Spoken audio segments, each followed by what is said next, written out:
Be, Ano? ma-abroad lugod ako. Maiwat man di sa Pilipinas. Maiwat di sa ibang bansa na ko para panggasto sa atong mga estudyante. Nakaisip ka na lugod mag-abroad? Oo, payagan mo lang ako para Sa kay mamingaon ka? madili mo ako na ikaw. Ka na mamingaon? Ata, sige. Kung gusto mo magad mag-abroad kay para man sa aton pamilya, kay daw ka ta estudyante. Oo, Daw ba ka na pamilya? O sige. Mapayag na lang ako. maayo. Pero may kondisyon ako. Namang kondisyon mo. Siyempre, pasiguro ako. Siyempre, dapat ako lang. Siyempre, dapat, ang kondisyon ko nila, drawingan ko inan mo si Manoy. Kaya siyempre, herayo ba yan ito? Kag dugay-dugay ka mauli. May malay ko ba? Siyempre, herayo ito, abroad dito. Sige, fight. Drawing O, sige, drawingan ko ina ha. Pero ano pa, pero galing ko drawing ako. Pero katuig. Siyempre, duwa ka tuig malabag sa ibang bansa. O, sige, Mag-abroad. kaya para alam ko kung singalo na kailangan ano ko man na para sa 2 years, amo gyapon ina na akong in drawing da. Ha? Sigurado ka ha? A few moments later. Oh, be, ma-flight na ko pa ibang bansa.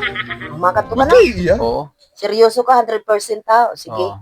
Di mo ko rito na ako ni mo sa imo. Nagpingan ko anay na si Manoy. Siyempre, pasiguro lang ako. Sige. Sige, tatuan ko na ha. Drawingan ko na. Oo. Sige na. Ayo, ang pagka-drawing. Sige. Karabaw ini ha. Karabaw ini. Aram ko ini kung mag-ato ini ditong kasuagan. Aram ko kayo ini. 2 years? Sige, 2 years. Ayan. Tapos na. Siguraduhan lang gani na ha. Okay. Pang 2 years gani na. Na kontrata. Ate, makato na ako. O sige. A few moments later. Ay, salamat. Malapit na akong matapos dito ang kontrata sa ibang bansa. Uwi na ako ng Pilipinas. Kaso, ang kalabaw ko nakipaglaban dito ng suag sa ibang bansa. Ano kaya ang gawin ko doon sa Pilipinas? Ano kayang sabihin ko kay Mrs. na nawala yung drawing niya na kalabaw? Sorry. Ay, tama. Padrawingan ko na lang dito sa ibang bansa para pagdating ko doon sa Pilipinas, mayroon ng drawing pagkita niya. Hindi na panas. Yan ang gawin ko. Ayan. See?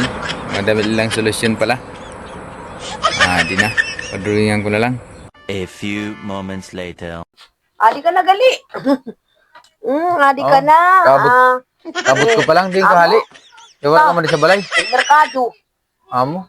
Kanina pa ko di sa balay. Adi ka na. Di kita inspeksyonon ko anay na. Ano, no? Tumaga na ako din sabi sa imo. Inspeksyonon ko anay na si Manoy. Oh, inspection lang kita, Inspeksyonon nato ni. Daw. Oh! Nano man ini? Ano? Dili man na amoy nan in-drawing ko dita. Nano ka may sungay na ina? Ta. Dabaw ka tuig sa ibang bansa baga siyempre matubo man sa ng sungay. Ay, napaloko. Bruwang ka lang kayo't lagi. Ada mo may sungay na ina. Dili nagatoy na suagan? Ta, ay wara. An in-drawing ko na waran sungay. Yan na may sungay na. Iso. Palpak manggalit ng drawing sa ibang bansa gali kay may sungay manggalin din drawing gali. Nakuplugod ni Mrs. niya na nakiusawagan sa ibang bansa na akong karabaw. Palpak. Gago!